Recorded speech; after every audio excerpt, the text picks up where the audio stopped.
Existe un reino donde cada ciudadano nace millonario, pero a nadie se le permite ostentarlo. Una nación que posee el 1.5% del valor total del mercado bursátil mundial y, sin embargo, obliga a su gente a pagar la gasolina más cara del planeta. Aquí se soportan cargas fiscales que baten récords y se obedece una dura ley no escrita, un pacto silencioso que prohíbe las exhibiciones ostentosas de riqueza. ¿Por qué la nación más próspera del mundo elige un estilo de vida de tan extremo minimalismo? ¿Por qué una de las economías más poderosas opera con una filosofía que desafía toda regla convencional? La respuesta yace oculta en las maravillas que se alzan desde el hielo. Esto es Noruega. A menudo descrita como uno de los países más felices del mundo, su bienestar no nace de una alegría constante, sino de una estabilidad casi absoluta. Las necesidades básicas se atienden desde el principio. La sanidad, la educación y la seguridad no son preocupaciones que erosionan el día a día. Cuando surgen los problemas, los sistemas están diseñados para absorberlos antes de que se conviertan en crisis personales. Este diseño social reduce el estrés con una eficacia que ningún optimismo podría igualar. La confianza es otro de sus pilares. Los ciudadanos esperan que las instituciones funcionen y la mayor parte del tiempo así es. Y la naturaleza permanece siempre cerca, no como una vía de escape, sino como un elemento de equilibrio fundamental en el lienzo de la vida cotidiana. Aquí la felicidad no es euforia, es la quieta confianza de que es improbable que la vida se desmorone sin previo aviso. La prosperidad moderna del país se construyó sobre el petróleo y el gas extraídos de las profundidades del Mar del Norte, un hecho que ni se oculta ni se niega.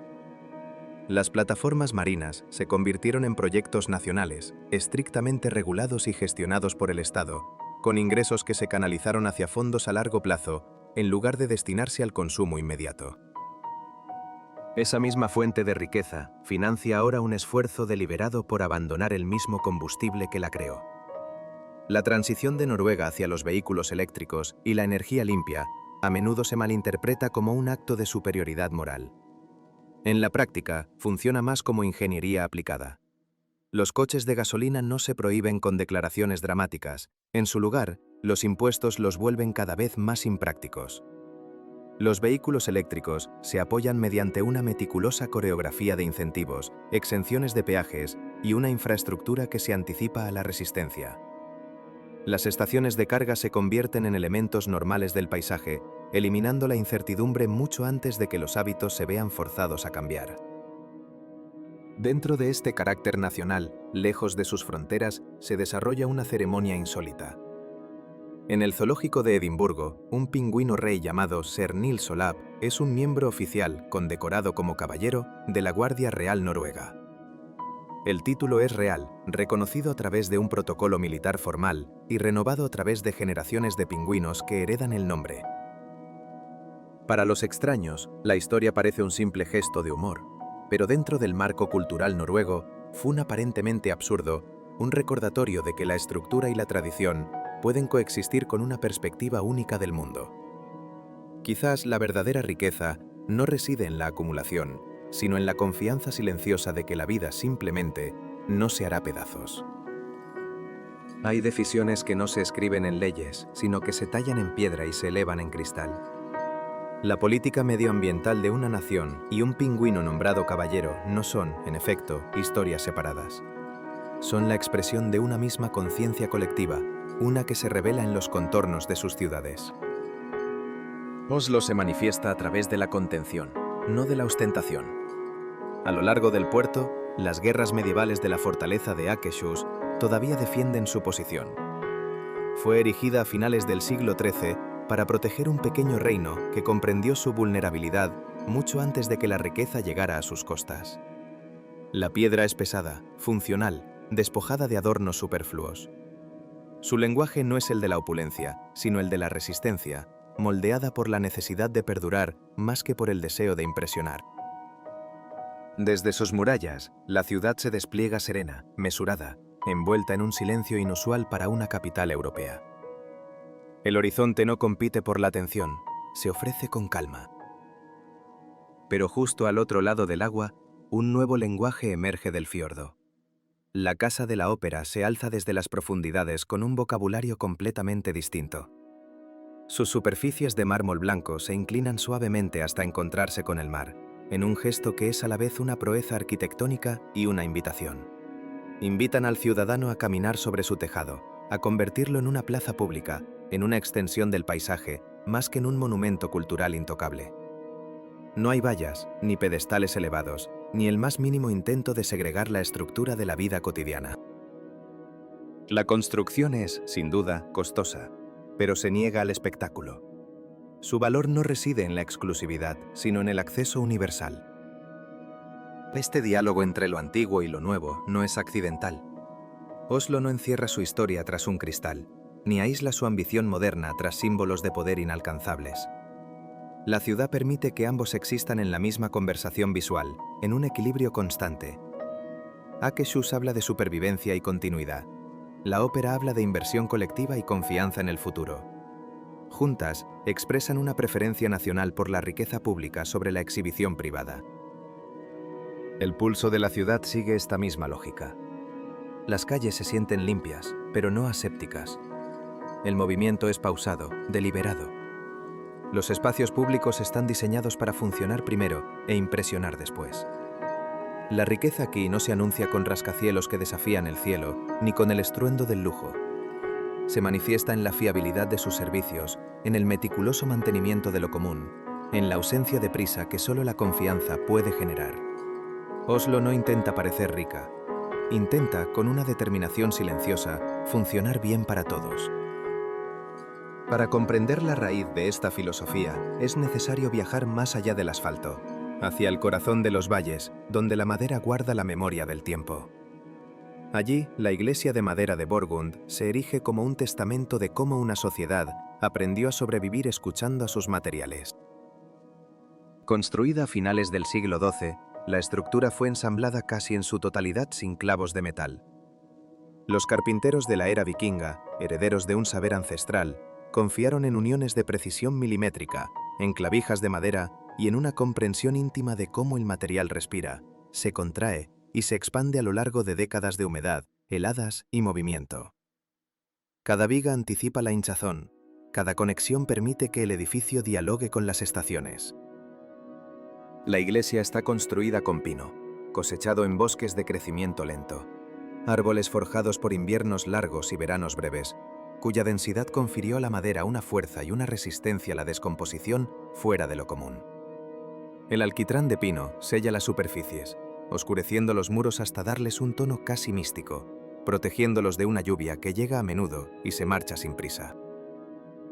El resultado es un edificio que no ha resistido al tiempo, sino que ha negociado con él.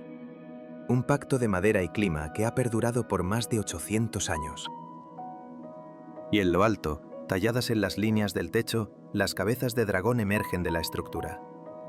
No son un mero adorno, son guardianes silenciosos, un eco de la mitología nórdica que recuerda que en esta tierra, lo sagrado y lo salvaje nunca estuvieron separados.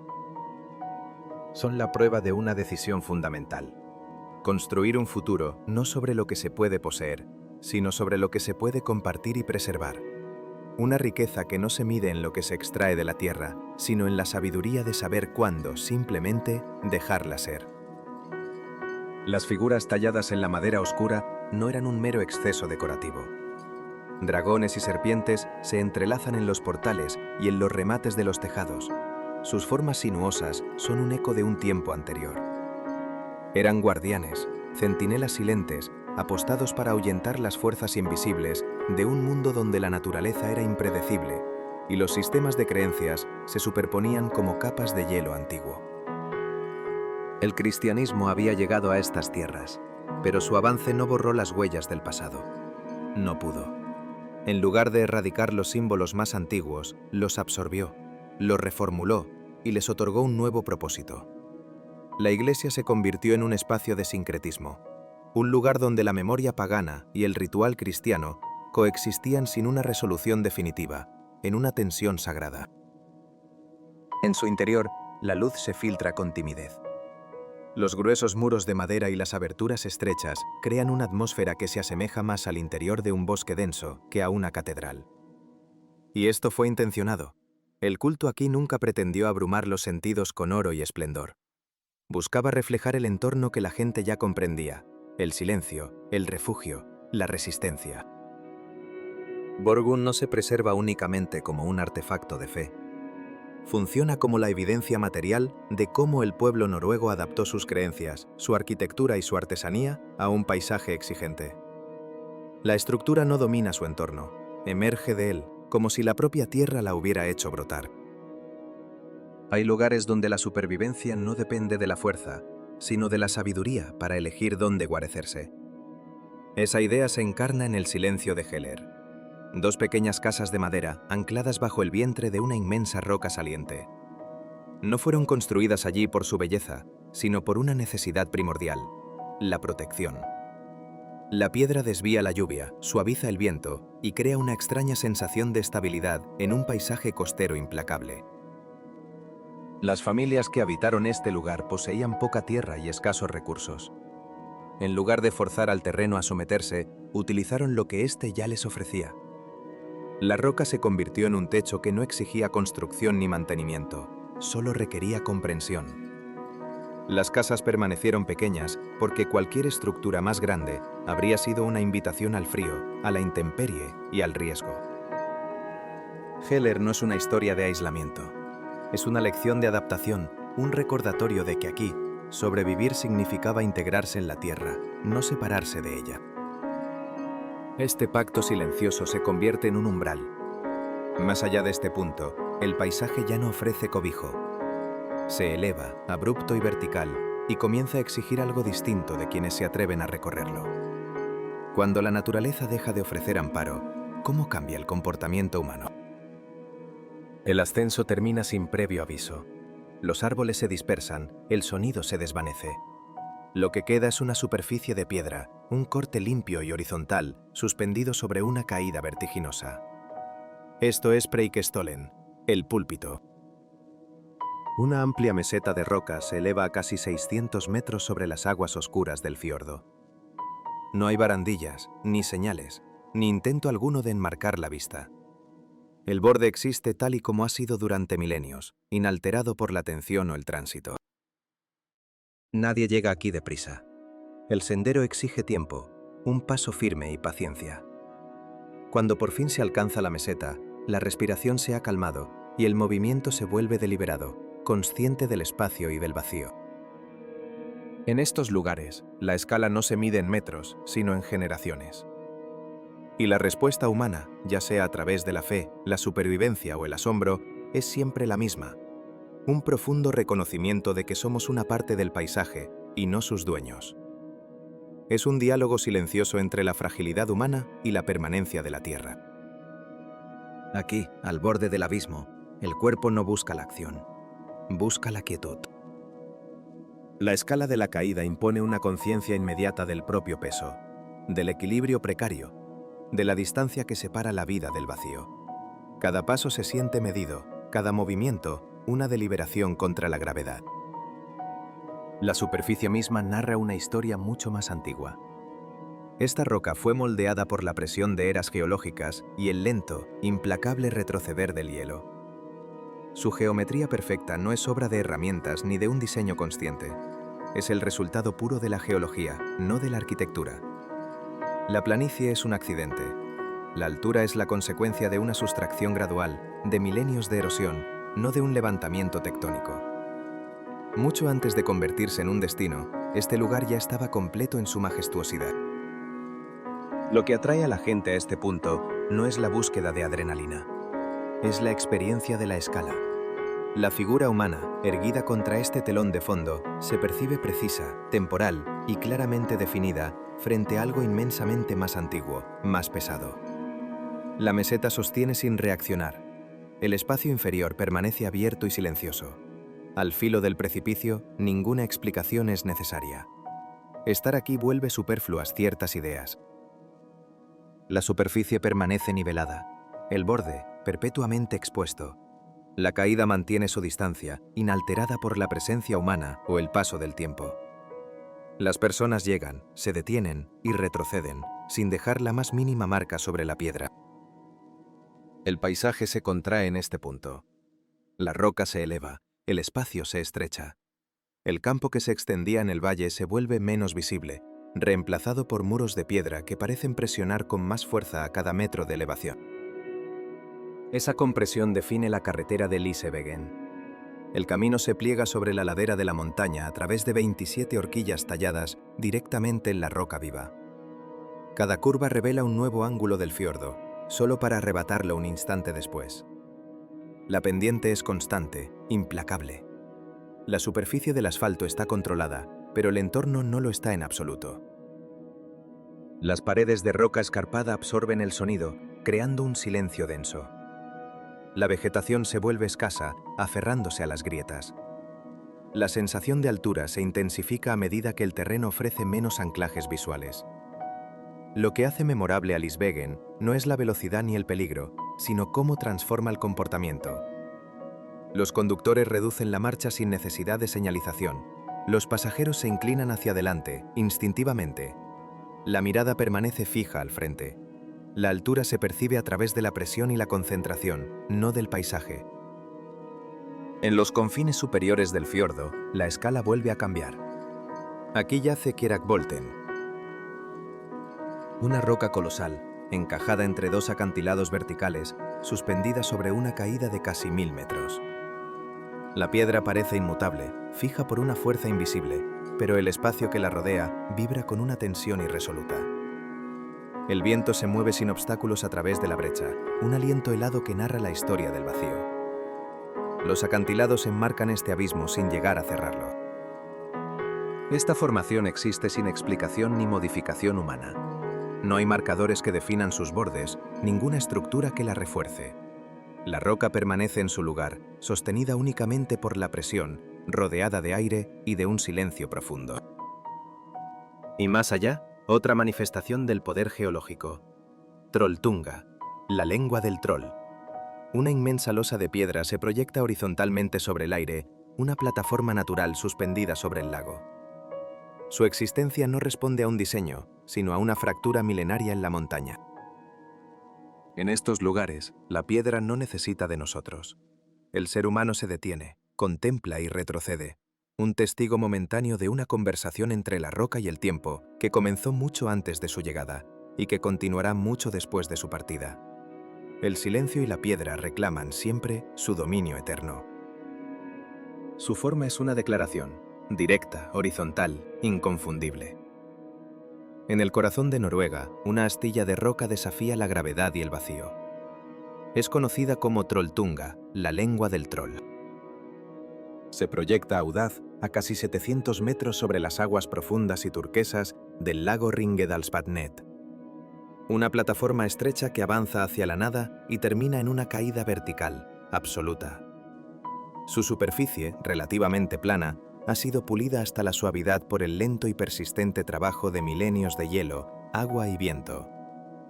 Es una cicatriz en la montaña, un balcón hacia el abismo. Su génesis se encuentra en la última edad de hielo, cuando este valle no era un espejo de agua, sino un río sólido de hielo. Un coloso glacial, con un espesor que en algunos puntos superaba los 975 metros, llenaba cada grieta del paisaje. A medida que esta masa monumental se movía, con una fuerza capaz de redibujar continentes, devoraba las capas de roca más blandas.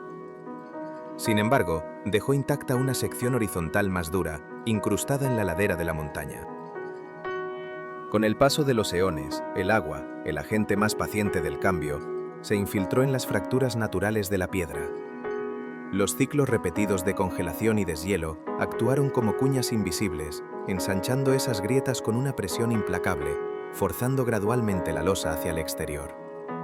Lo que permanece hoy es el resultado de esa tensión cósmica, un equilibrio precario entre la presión y la liberación, sostenido a lo largo de miles de años.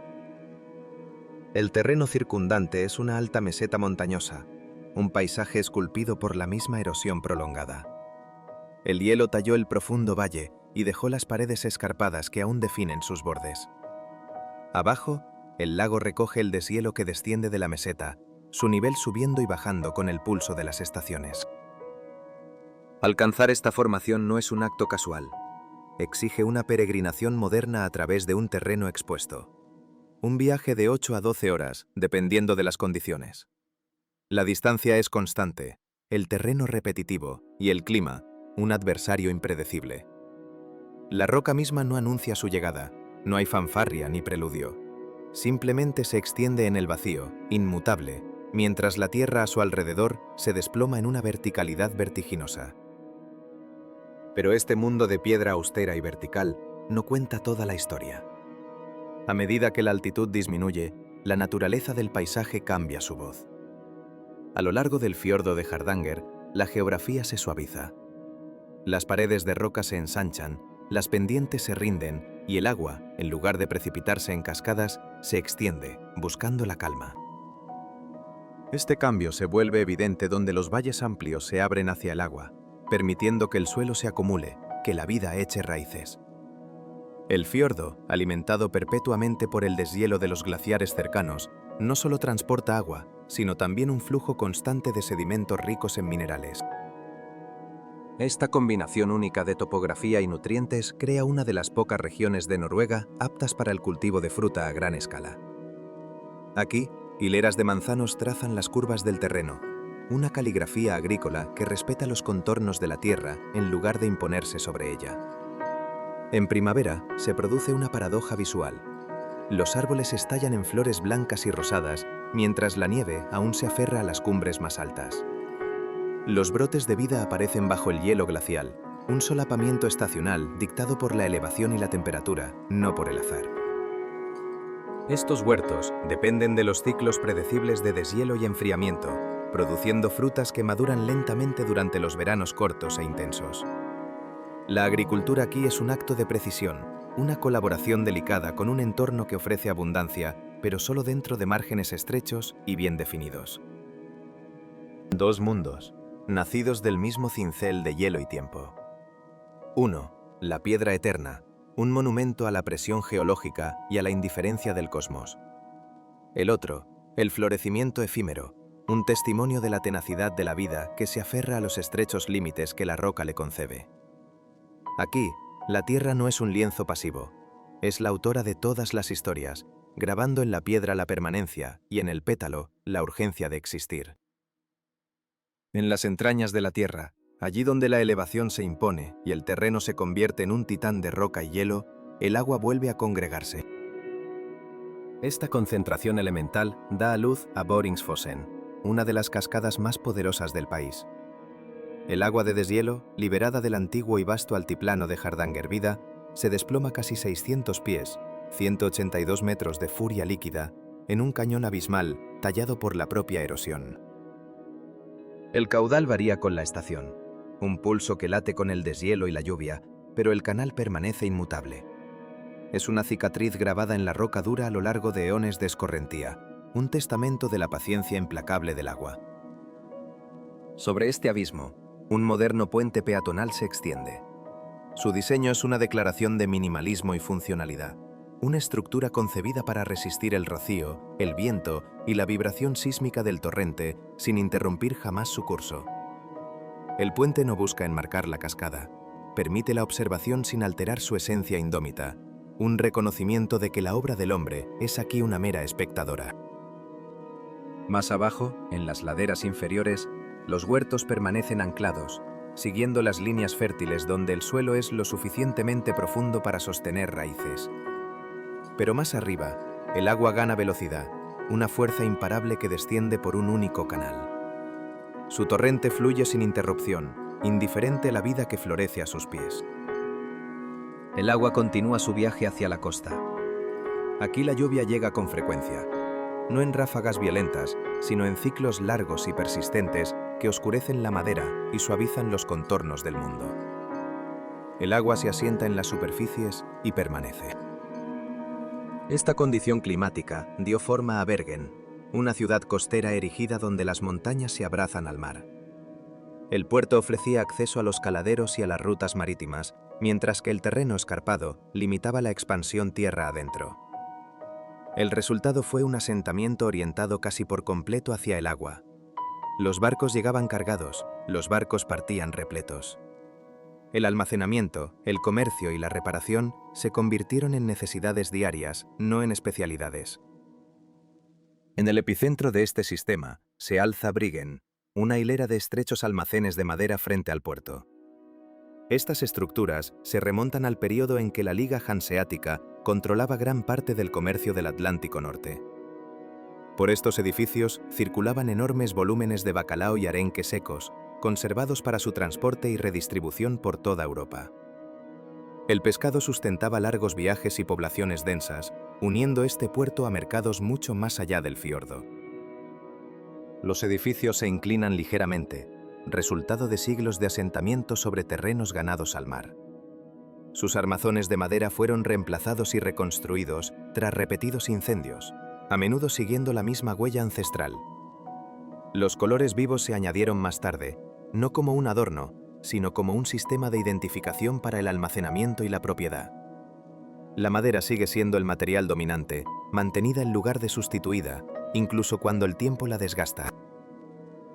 La lluvia sigue cayendo sobre el puerto. El agua se desliza por los tejados, oscurece los tablones y corre entre los edificios hacia el mar. El puerto permanece activo, moldeado por rutinas establecidas mucho antes de la llegada de la infraestructura moderna.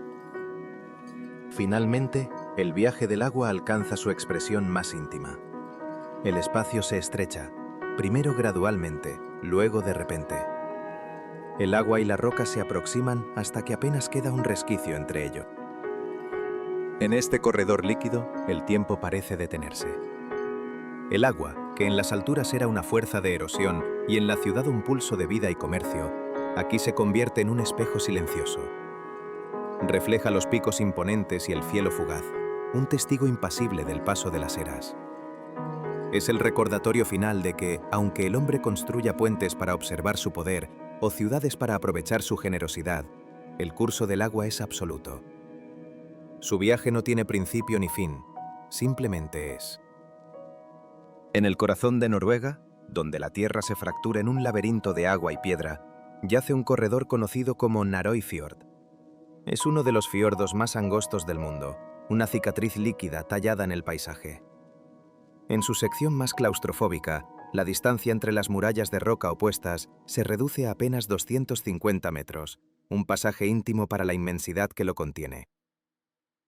A ambos lados, las montañas se elevan con una verticalidad desafiante, ascendiendo desde la línea del agua hasta cumbres que superan los 1700 metros de altura. No existe una transición suave, no hay orillas que inviten al descanso. Es un encuentro abrupto, casi violento, entre el fiordo y el acantilado. La forma de esta garganta es el resultado directo de una restricción ancestral. Durante la última edad de hielo, un colosal glaciar ocupó el valle, pero su avance expansivo fue contenido por un lecho de roca inusualmente duro, una base geológica que se negó a ceder. Incapaz de ensanchar su camino, la implacable fuerza del hielo se concentró hacia abajo. Durante milenios, esta erosión vertical excavó un profundo canal, una trinchera de perfiles afilados y paredes definidas.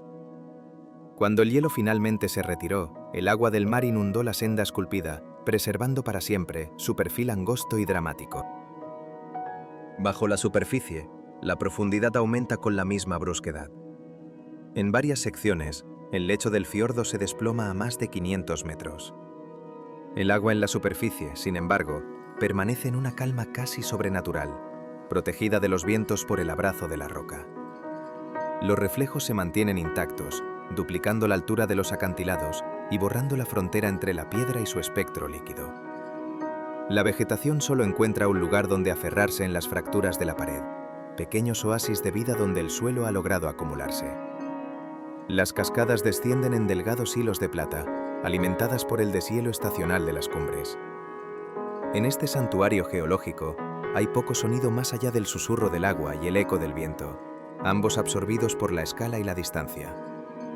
El fiordo mantiene esta forma comprimida durante kilómetros, sosteniendo sus proporciones con una consistencia imperturbable, antes de que el valle, lentamente, comience a abrirse de nuevo.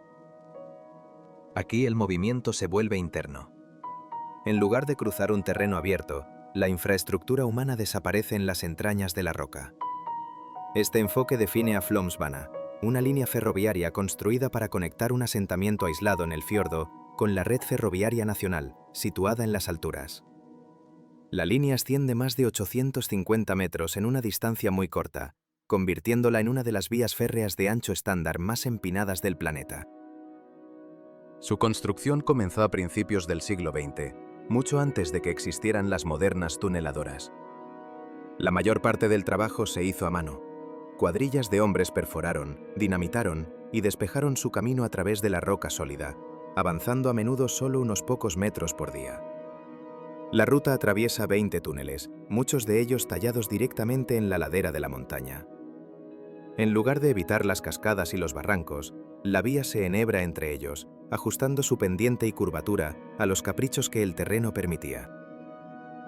Lo que comenzó como una infraestructura esencial, un cordón umbilical de acero para una comunidad aislada, reveló más tarde la belleza oculta de su entorno. La misma línea que transportaba mercancías y personas ahora expone una secuencia comprimida de valles, precipicios y aguas danzantes, un paisaje visible únicamente gracias a la existencia de este audaz ferrocarril. El mismo principio de conquista interna se repite bajo tierra, en el túnel del Erdal, que se extiende por aproximadamente 24,5 kilómetros bajo las montañas. Es el túnel de carretera más largo actualmente en funcionamiento. En lugar de forzar un paso recto y monótono, su diseño introduce un sistema de iluminación que cambia gradualmente. Grandes cavernas se abren a intervalos, bañadas en luz azul y amarilla, simulando la salida del sol y rompiendo la hipnosis del viaje subterráneo. Desde la cicatriz de un glaciar hasta el corazón perforado de una montaña, la historia es la misma. Es un diálogo entre la barrera y la voluntad. La naturaleza, contenida, crea una belleza afilada y profunda. La humanidad, enfrentada al mismo límite, traza un camino a través de él, no para destruirlo, sino para habitarlo. En esta tensión perpetua se revela una verdad fundamental. La forma más pura no nace de la libertad absoluta, sino de la lucha contra la resistencia. Es en la superación del obstáculo donde el mundo, y nosotros en él, esculpimos nuestra más perdurable y significativa huella. Una suave iluminación azul y amarilla marca intervalos a lo largo de la ruta, un pulso rítmico que rompe la monotonía del viaje subterráneo. Cada destello es un ancla para la mente, un punto de referencia en las entrañas de la Tierra que mantiene el enfoque y la orientación en un mundo sin horizonte. El túnel no impone su voluntad sobre la piedra. Evita pendientes pronunciadas y giros bruscos, siguiendo un camino moldeado por la geología ancestral, no por la conveniencia humana. Es una arteria silenciosa que se adapta a la anatomía de la montaña, un pacto de no agresión entre la ingeniería y el tiempo profundo. Ventilación, iluminación, espacios de emergencia, toda la compleja maquinaria de la seguridad moderna se integra sin alterar la silueta que se yergue arriba, sin dejar cicatriz en la piel del paisaje. El tráfico fluye a través de él, un río de metal y luz, completamente ajeno a la profundidad y a la presión aplastante que lo rodea. Bajo la misma lógica de invisibilidad, el ferrocarril traza su propio surco oculto. Ambos permanecen en silencio, ambos se mantienen fuera de la vista. La montaña conserva su forma ininterrumpida, su masa colosal intacta, mientras el movimiento incesante de la civilización continúa por debajo, como un secreto bien guardado. Al emerger de la oscuridad, el mundo se expande en un lienzo de agua y piedra. Aquí, en el fiordo de Geiranger, las escarpadas paredes de la montaña se elevan directamente desde las profundidades, dejando un espacio mínimo para la orilla o el asentamiento. La nieve permanece visible en las cumbres más altas, un recordatorio perpetuo del invierno, incluso cuando el fiordo yace oscuro e inmóvil bajo el sol de verano. Este tramo de agua, esculpido por el lento y aplastante avance de un hielo milenario, alcanza profundidades de más de 1.300 pies cerca de sus bordes. Las laderas se mantienen afiladas, con escasas fracturas donde el suelo pueda acumularse y dar sustento a la vida. Es un paisaje vertical, implacable. Una de las señas de identidad más visibles a lo largo de estos acantilados es la cascada de las 7 hermanas. 7 arroyos distintos descienden uno al lado del otro desde los neveros superiores, precipitándose cientos de pies antes de unirse al fiordo.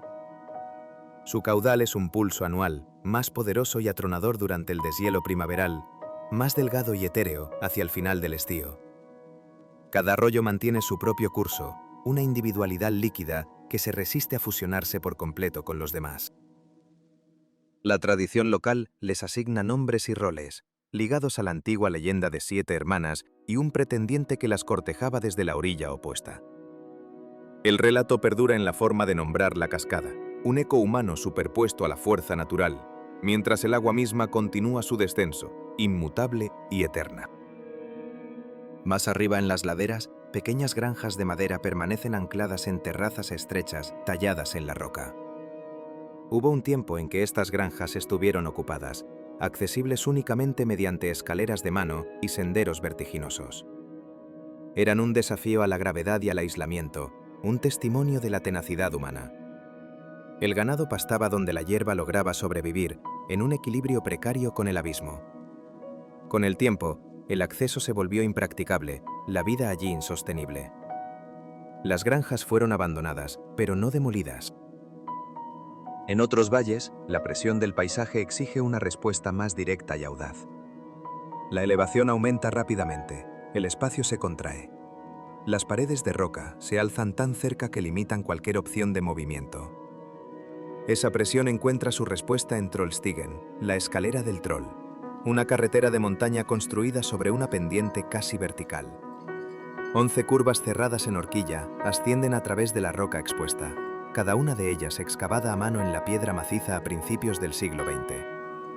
Fue un acto de voluntad titánica, empleando voladuras controladas y muros de contención para aferrar el camino a la faz de la montaña. En varios puntos, las cascadas cruzan la ruta, derramando sus aguas directamente sobre el pavimento durante el deshielo, un recordatorio constante de que la naturaleza nunca cede por completo el control. El túnel que se esconde, la granja que se aferra, la carretera que desafía. Son distintas respuestas a una misma pregunta: ¿cómo habitar un mundo que no fue hecho a nuestra escala? Las estructuras permanecen, las cascadas siguen fluyendo, el fiordo mantiene su profundidad y su forma sin alteración. El movimiento humano continúa, subterráneo o expuesto, pero la montaña, en su inmenso silencio, simplemente perdura. Es el escenario y el juez, un testigo indiferente de nuestra fugaz audacia. El camino concede un paso temporal, abierto solo durante una fracción del año.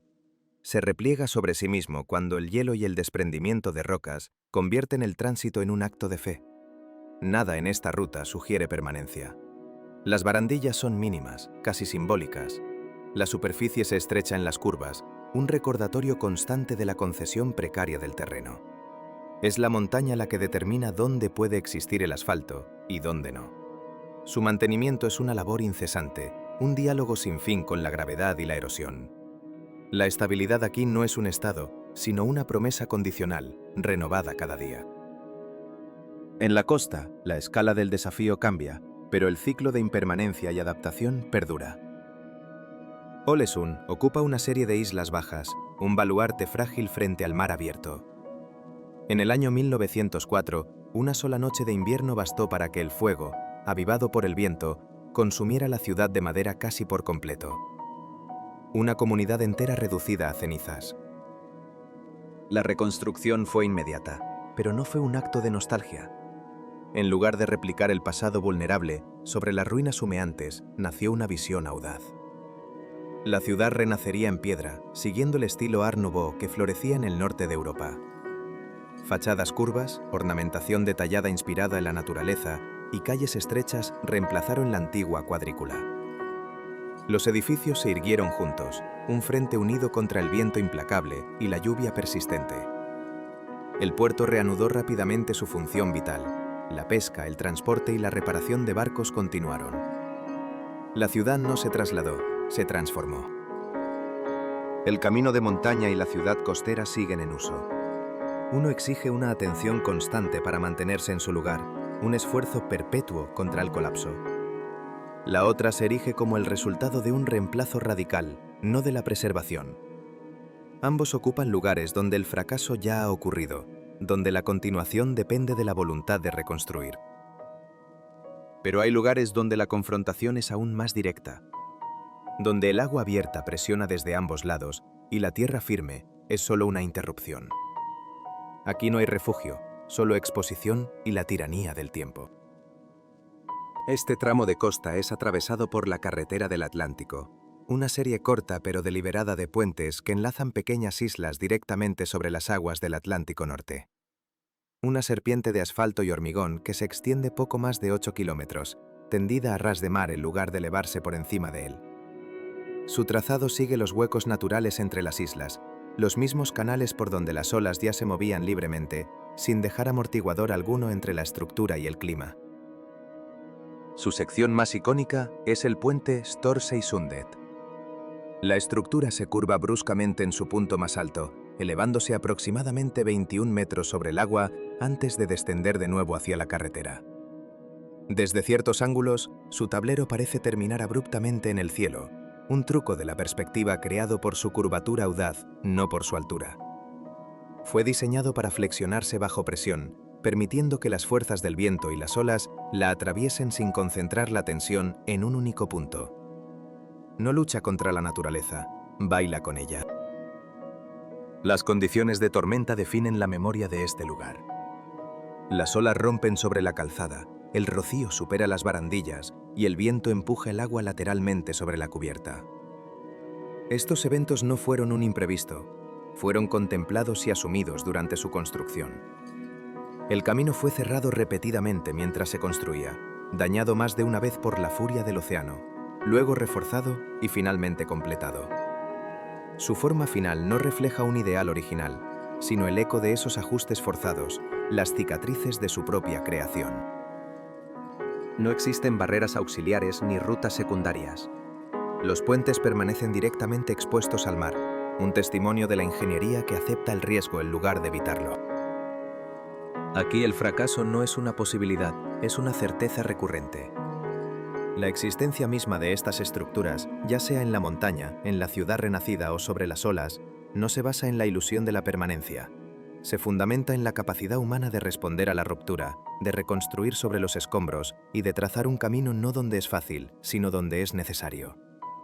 No se trata de evitar la caída, sino de la perpetua decisión de levantarse de nuevo, adaptándose no a un mundo ideal, sino al mundo tal como es. Los caminos permanecen, inalterables. El agua, sin embargo, fluye perpetuamente bajo los puentes, sin cambiar de dirección ni de fuerza. La carretera, inmóvil, acepta el contacto de todo lo que la transita, pero su esencia no se transforma. Se detiene donde el mundo se detiene. El agua, en cambio, nunca cesa su movimiento. En las islas Lofoten, en el corazón del Ártico noruego, esta dualidad define la existencia. Aquí, la vida se aferra a la roca mientras el mar dicta el ritmo de los días. En aldeas como Leubarton, Rinnie y Hamnøy, el invierno trae consigo una transformación singular. La costa se puebla de gigantescas estructuras de madera, estanterías que se elevan hacia el cielo gris. Son los Yell, las catedrales donde se cura el tesoro de estas aguas. Suspendido en largas hileras, el pescado cuelga abierto en canal, expuesto al aire helado y al viento constante. Se deja secar sin sal, sin ahumar, sin más combustible que la propia naturaleza implacable del Ártico. Este proceso milenario, que transforma el bacalao fresco en bacalao seco, o skrei, es el pilar sobre el que se construyó esta civilización costera. Los edificios de un rojo intenso se agrupan al borde del agua. Su posición no responde a la estética, sino a la necesidad de un acceso inmediato al mar. El color mismo era una herramienta de supervivencia, un faro de pigmento bermellón que hacía visibles las estructuras a través de la densa niebla y las ventiscas de nieve, al tiempo que señalaba la propiedad a lo largo de una costa que era, y sigue siendo, un espacio de trabajo incesante. Durante siglos, el destino de este litoral ha estado indisolublemente ligado a un único recurso. Cada invierno, el bacalao del Atlántico emprende su migración ancestral hacia estas aguas para desovar. Este movimiento estacional ha moldeado los asentamientos, el comercio y la cultura durante generaciones. El pescado se procesa de inmediato y se cuelga al aire libre, donde las bajas temperaturas y el flujo constante de aire eliminan la humedad sin congelar la carne. El resultado es el torfisk, un producto ligero, duradero y de un valor incalculable, capaz de almacenarse durante años y transportarse a través de enormes distancias. Este alimento sustentó las economías costeras durante siglos y conectó a estas comunidades remotas con los mercados de toda Europa, tejiendo una red invisible de comercio que se extendía mucho más allá de las islas. Más al este, en Henningsberg, el espacio se comprime hasta lo imposible. Aquí la tierra firme es un lujo. En este lugar, un campo de fútbol ocupa una superficie de roca plana, una península artificial rodeada por el agua helada por casi todos sus lados. Aquí no hay gradas, no hay vallas que separen el juego del abismo salado. Los barcos de pesca pasan a escasos metros, convirtiéndose en espectadores ocasionales. El partido depende por completo del clima y de las escasas horas de luz. El campo existe por una simple razón: no había otro terreno disponible. El mar permanece, siempre presente. Los espacios de trabajo y las áreas comunes se agrupan en una proximidad forzosa. La separación es mínima. La cooperación no es un ideal simbólico, sino una rutina diaria, una necesidad grabada en la piedra y en el alma de sus gentes. Las estructuras se anclan a la roca, mientras el mar reclama cada centímetro de la orilla. Cuando la larga noche polar desciende, otro espectáculo comienza. Cerca de Tromsø, muy por encima del círculo polar ártico, el cielo cobra vida. La luz aparece primero como un arco tenue, casi indistinguible de una nube lejana. Pero gradualmente se fortalece, formando bandas luminosas que se mueven sin sonido a través de la oscuridad. Es la aurora boreal. Son partículas cargadas, un viento solar que viaja millones de kilómetros para colisionar con la alta atmósfera de nuestro planeta, produciendo un despliegue cambiante de luz verde y violeta visible en las noches despejadas. Su movimiento es lento, continuo, completamente ajeno al paisaje que se extiende debajo. Pero el verdadero milagro de estas latitudes no solo se encuentra en el cielo.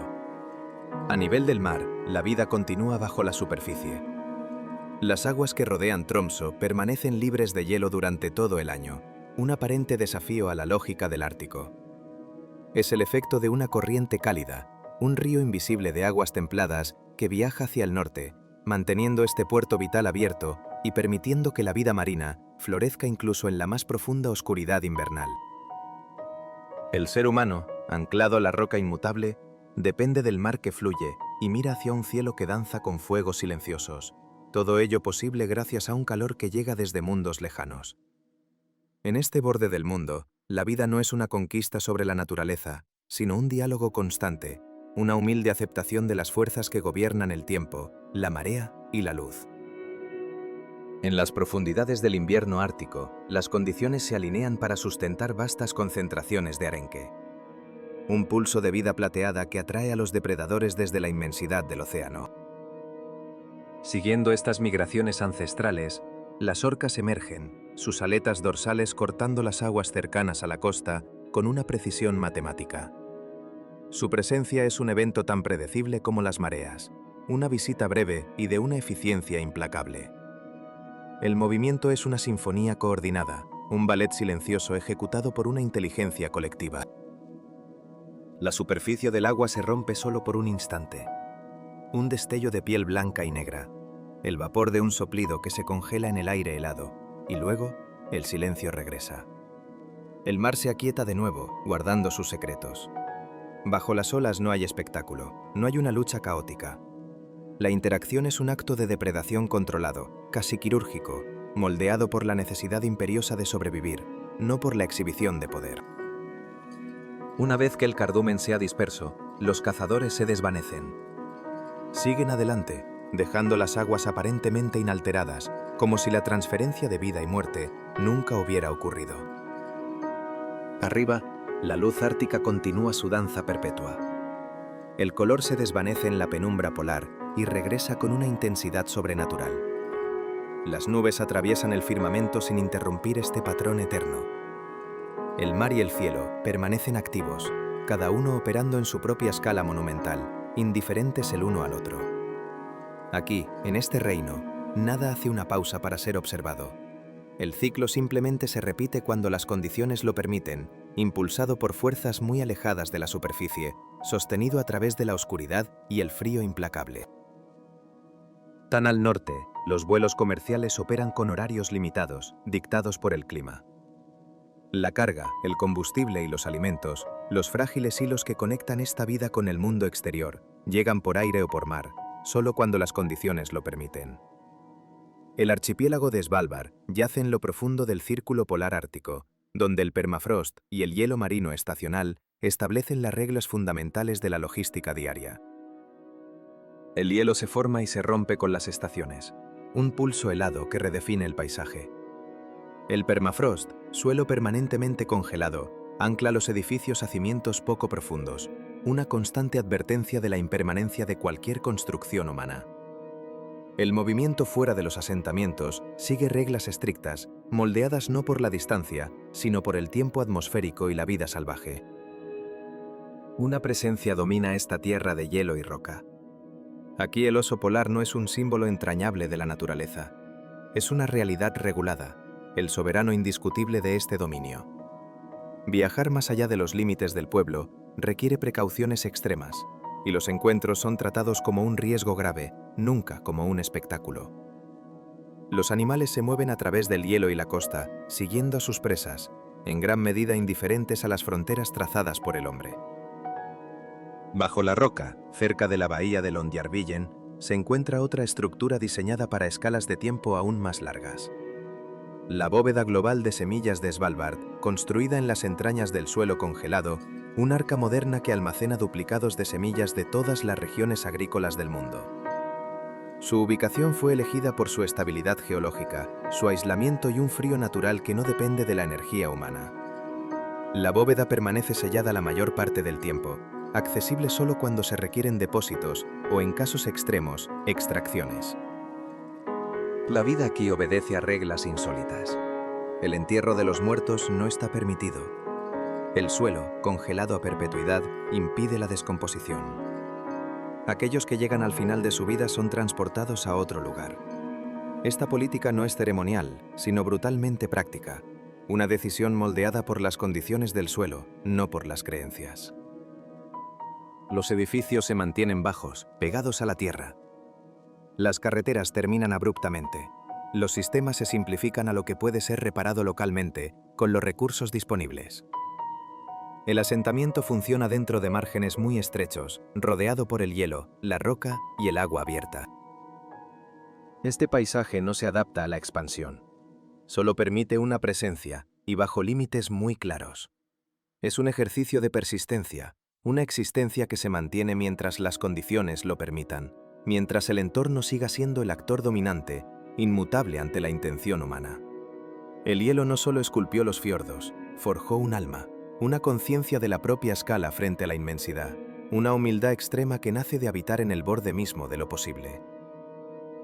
En las entrañas congeladas del Ártico, Noruega salvaguarda un arca moderna, custodiando las semillas de la humanidad contra el olvido. Pero su liderazgo no se limita a la preservación pasiva. En la superficie, sus ciudades y valles son el epicentro de una revolución verde, un manifiesto viviente de la sostenibilidad. En esta nación, un acto aparentemente insólito revela una profunda verdad. Nombrar caballero a un pingüino no es una excentricidad, sino un saludo solemne a la creación, un reconocimiento de que cada ser vivo ocupa un lugar de honor en el tapiz de la existencia. Aquí se demuestra que la verdadera fuerza no reside en el dominio, sino en la reverencia por el mundo natural. Noruega no es solo un destino, sino un borrador del futuro, un plan maestro donde la humanidad no se limita a sobrevivir junto al hielo, sino que aprende a florecer en su abrazo.